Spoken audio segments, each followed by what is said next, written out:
With this invention, Edison's ticker tape machine, the blood pressure of business could rise and fall with the pulse of the stock exchange.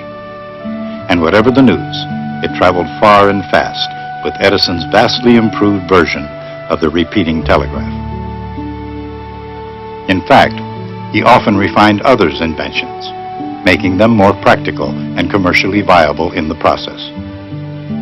Others invented the first telephone and the first typewriter, but Edison developed both into handy, effective instruments.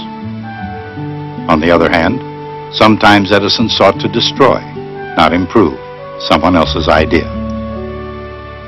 The glow in Thomas Edison's heart, unlike the one he'd put here in Menlo Park, was faint indeed toward Nikola Tesla and his idea of alternating current. And no wonder. Beginning with the Sally Jordan boarding house, the first home in the world to be lit electrically, Edison's direct current was on its way to lighting every house within the limited reach of his network of power stations. And Edison knew that even in the simplest circuits, Tesla's alternating current could be full of surprises. For example, consider a simple circuit that consists of an alternating voltage source, a capacitor, and an inductor. According to the mathematical rules of Gustav Kirchhoff, the rise in voltage at the source, never bigger than E sub 0, is equal to the sum of the voltage drops around the circuit.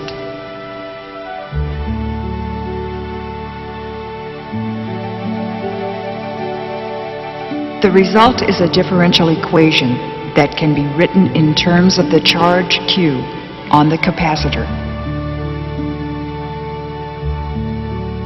The same differential equation also describes the displacement x of a harmonic oscillator driven by an oscillating force. Even a small force, never bigger than F sub 0, at just the right frequency, causes oscillations that grow bigger and bigger.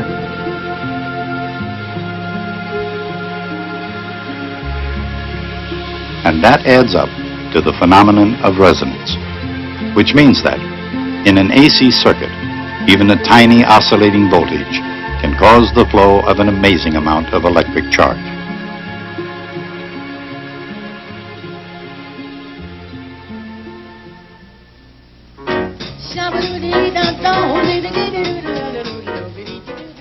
Of course, in a mechanical system, the results of resonance can be shattering. But sometimes it takes electric resonance to get the tune just right. Tesla was, in fact, the first to describe a network of tuned resonance circuits and raised antennas, which is exactly how radio and television signals are transmitted.